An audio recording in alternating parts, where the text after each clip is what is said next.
Hello दोस्तों, IT academy 247 के YouTube channel में आप सभी का स्वागत है। आज हम लोग एक सूचना के साथ उपस्थित हुए हैं जो कि झारखंड सरकार के द्वारा श्रम नियोजन प्रशिक्षण एवं कौशल विकास विभाग के द्वारा एक लेटर निकाला गया है। और ये सूचना क्या है, 6/5/2024 यानी 6 मई 2024 को ये सूचना निकली है कि आईटीआई में जो नामांकन होना है वो कैसे होना है, कब कब होना है, किस किस डेट में ऑनलाइन नामांकन शुरू होगा, कब समाप्त होगा, इन सारी बातों की चर्चा हम सत्र में करने वाले हैं। तो सेशन में बने रहें। कोई भी अगर पॉइंट मिस आउट करते हैं तो हो सकता है कि आपको नामांकन में कहाँ पे, किस पोर्टल पे जाके आपको नामांकन करना है, नामांकन के समय समय क्या क्या जरूरी डॉक्यूमेंट्स रखने हैं, उन सारी बातों की चर्चा हम इस सेशन में करने वाले हैं। तो सत्र में बने रहें ताकि किसी भी तरीके की भूल ना हो, किसी भी तरीके की त्रुटि ना हो। अब ये जो एडमिशन प्रोसेस होना है वो सभी औद्योगिक प्रशिक्षण संस्थान, सभी आईटीआई में, गवर्नमेंट के आईटीआई हो या प्राइवेट आईटीआई हो या पीपीपी मोड में जो आईटीआई जो चलते हैं, जो झारखंड सरकार के हैं, तो उसमें शैक्षणिक सत्र 2024, 25 और 26 में एडमिशन होना है। 24 से 25 क्यों, यानी कि एक साल का कोर्स कोई करता है तो 2024 में एडमिशन लेगा और 2025 तक उसका सेशन चलेगा। उसी तरीके से 2024 से 2026 क्यों लिखा हुआ है, इसका मतलब जो 2 साल वाले कोर्स में एडमिशन लेंगे वो 2024 सत्र से उनका शुरू होगा और 2026 तक वो इसमें रहेंगे, यानी कि 2026 में उनको फाइनली एग्जाम देना होगा। तो इन सारी संबंधित जानकारी के लिए इसमें करना कहाँ पे है, कैसे करना है, इसको जो है वन बाय वन हम लोग समझते हैं। तो सबसे पहले ये जो सूचना है इसमें आप देख पा रहे होंगे कि ये एनसीवीटी इसमें तीनों जगह के लिए है, यानी कि सरकारी, निजी, पीपीपी मोड में चलता है, सीएसआर मोड में चलता है या फिर टीएसपी मोड में चलता है। ये जो भी आईटीआई जो झारखंड सरकार के द्वारा जो है रेगुलेट होता है, यानी कि निदेशालय नियोजन एवं प्रशिक्षण, श्रम नियोजन प्रशिक्षण एवं कौशल विकास विभाग के द्वारा जो संचालित होता है, उसमें एडमिशन्स की प्रक्रिया कैसे होनी है। तो शैक्षणिक सत्र हमने बता दिया पहले कि किस सत्र में एडमिशन होना है। इसके लिए आपको क्या होना चाहिए, तो सबसे पहला जो है झारखंड राज्य के अस्थायी या स्थानीय निवासी की श्रेणी में आते हैं वही व्यक्ति इस फॉर्म को भर सकते हैं, आईटीआई में एडमिशन ले सकते हैं। इसके लिए जाना कहाँ है, ये जो भी फॉर्म होगा ये ऑनलाइन होगा, यानी कि जो भी फॉर्म भराना है उसको ऑनलाइन मोड में भरना है। अब इसमें ऑनलाइन में भरने से पहले जैसे ही हमने कह दिया तो ये आप बहुत लोग बच्चे क्या करेंगे कि इसको नोट डाउन करेंगे और फिर जाके भरना शुरू करेंगे। तो पहले क्या है कि इस वीडियो को पूरा देखिए। इसमें एक-एक चीज़ को मैं बताऊँगा, चूँकि होता क्या है कि बहुत सारे बच्चे गलती कर बैठते हैं, किसी और का मोबाइल नंबर देते हैं और हमेशा के लिए उनको दिक्कत का सामना करना पड़ता है। बहुत सारे बच्चों का फ़ोन मेरे पास आता है कि सर ये प्रॉब्लम हो गया, हमारा पीएनआर जनरेट नहीं हो रहा है, यानी पीआरएन नंबर जो होता है, परमानेंट रजिस्ट्रेशन नंबर, वो जनरेट नहीं हो रहा है और इस चीज़ों को हम लोग फेस करते हैं। तो ये बातें समझ में आती है, तो वीडियो में बने रहें, एक-एक चीज़ को मैं समझाऊँगा। सबसे पहले आपको जाना कहाँ है, तो वेबसाइट है ITI-Jharkhand.gov.in, इस वेबसाइट पे जाना है। उसमें एक एडमिशन का टैब होगा, यानी एडमिशन का एक सेक्शन है। अगले वीडियो में मैं जब ऑनलाइन नामांकन शुरू होगा तो उसमें मैं एक-एक चीज़ को मैं बताऊँगा कि कैसे ऑनलाइन नामांकन का प्रोसेस करेंगे, कैसे आप उसका प्रिंट आउट लेंगे, तो सारी चीज़ें मैं अपने वीडियो में बताऊँगा। तो आप वीडियो में बने रहें और इससे अगला जो वीडियो जब आपकी जो नामांकन की प्रक्रिया ऑनलाइन जो फॉर्म भरना जो शुरू होगा, तो उसमें एक-एक प्रोसेस को भी हम बताएँगे, ठीक है? इसमें क्या है, न्यूनतम शैक्षणिक योग्यता की जो बात है, इसमें 2 तरह की योग्यता रखी गई है, एक 8th पास और एक 10th पास। तो 8th पास वाले के लिए ये क्या है, ये क वाला जो है उसके लिए है, यानी शीट मेटल्स में जा सकते हैं, वायरमैन में जा सकते हैं, मेसन्स बिल्डिंग कंस्ट्रक्शंस में जा सकते हैं, पेंटर का जो ट्रेड होता है वो भी 8 पास होता है, प्लम्बर का ट्रेड, वेल्डर का ट्रेड, वेल्डर में 2 तरह का ट्रेड होता है, तो ये सारी जो ट्रेड है ये 8 पास वाले के लिए है। फैब्रिकेशन एंड फिटिंग्स का ये है, इसमें सीविंग टेक्नोलॉजी का भी है, कटिंग एंड टेलरिंग या कारपेंटर्स, ये जो है ये सारी चीज़ों जो ये चीज़ें जो है ये उसमें भी वुड वर्क्स वगैरह भी का भी टेक्नीशियंस का है, सरफेस ऑर्नामेंटेशंस टेक्नीशियंस है ना, उसी तरह से weaving technology for silk and woollen. तो ये इसमें इस ट्रेड में जिसमें भी आपकी इच्छा है उस सारे में नामांकन के लिए योग्यता क्या है, आवेदक क्या कर सकते हैं, 8वीं कक्षा पास होनी चाहिए, उत्तीर्णता आवश्यक है इन सारी ट्रेड के लिए। इसके अलावा जितने भी और ट्रेड होते हैं, जैसे इलेक्ट्रीशियन होता है, फिटर होता है, मैशनिस्ट होता है, टर्नर होता है। तो ये सारे ट्रेड में जो भी हैं, इसमें आपको 10th पास होना चाहिए। तो यहाँ पे देखिए कंडिका 2 में ऑलरेडी यहाँ पे लिखा हुआ है कि इसमें उपरोक्त कंडिका में अंकित व्यवसायों को छोड़कर, मतलब कि इसमें जितने भी व्यवसाय हैं उनको छोड़ के नामांकन के लिए आवेदक, यहाँ पे देखिए ये वाले में उपरोक्त कंडिका में अंकित व्यवसाय, यानी ऊपर में जो व्यवसाय अंकित है, जो ट्रेड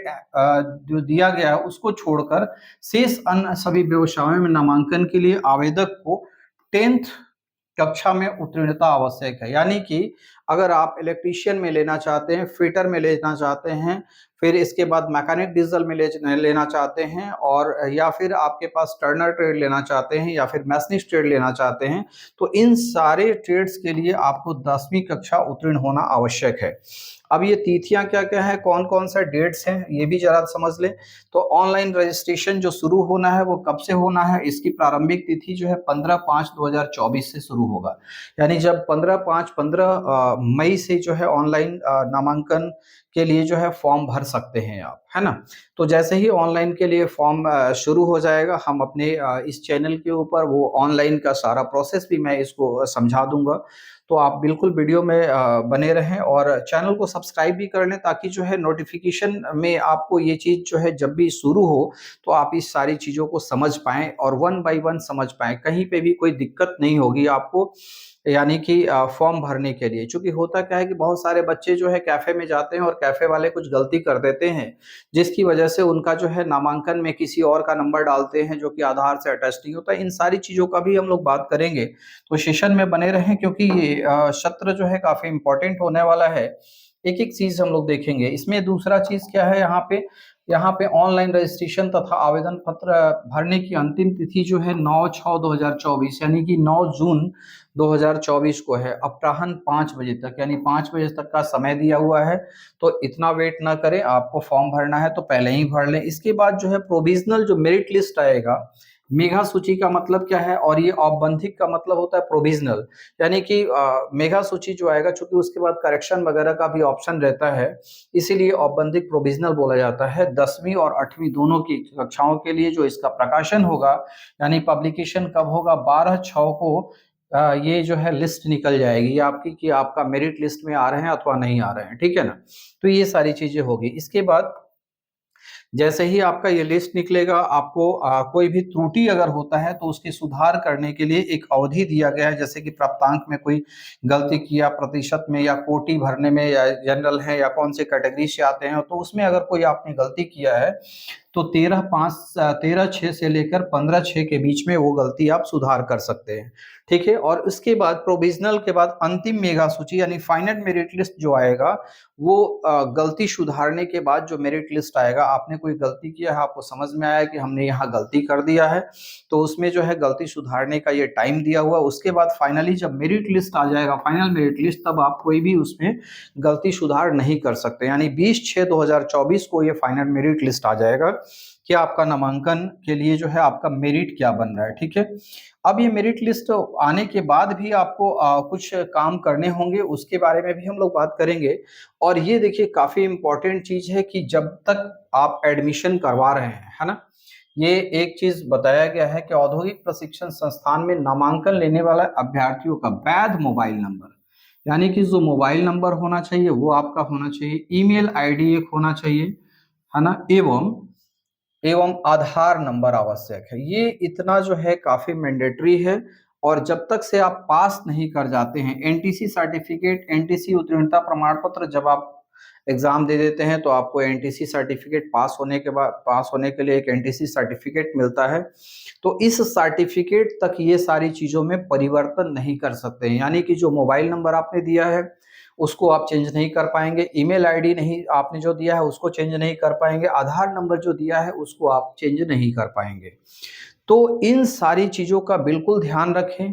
मोबाइल नंबर आपका होना चाहिए जो कि आधार से अटैच्ड हो। चूंकि होता क्या है कि बच्चे समझ नहीं पाते हैं और किन्हीं का भी, गार्जियन का भी मोबाइल नंबर दे देते हैं जो कि उनके आधार से अटैच नहीं होता है। और जब आपका परमानेंट रजिस्ट्रेशन नंबर जब जनरेट होना होता है, यानी कि PRN नंबर है ना, परमानेंट रजिस्ट्रेशन नंबर जब जनरेट होता है तो उस समय ये काम ही नहीं करता है और कई प्रॉब्लम में फंस जाते हैं।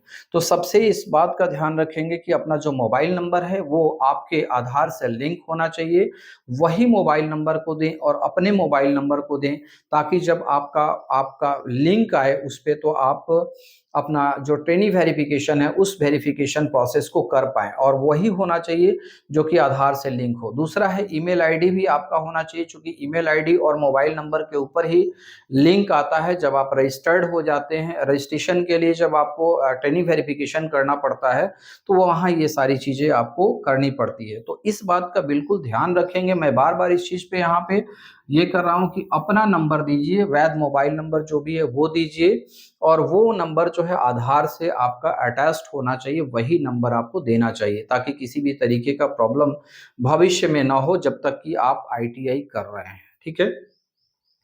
थोड़ा-सा जो है जब हम लोग आगे चलेंगे तो वो भी बताएँगे कि कहाँ पे क्या करना है, उन सारी चीज़ों की ही बात करेंगे। क्योंकि इसमें परिवर्तन करने की अनुमति नहीं होगी, यानी जब तक से आपको ये सर्टिफ़िकेट नहीं मिल जाता है फाइनली उत्तीर्णता का, तब तक से इन तीनों चीज़ में आप कोई परिवर्तन नहीं कर सकते हैं। अब कहाँ जाना है आपको एडमिशन्स के लिए? पहले भी हमने वेबसाइट का नाम बताया है, यहाँ पे ITI-Jharkhand.gov.in के डाउनलोड सेक्शन में जाके नामांकन के लिए जो नोटिफिकेशन है वहाँ से भी आप देख सकते हैं, और एडमिशन्स की प्रोसेस के लिए आपको इसी पोर्टल के ऊपर जाना है।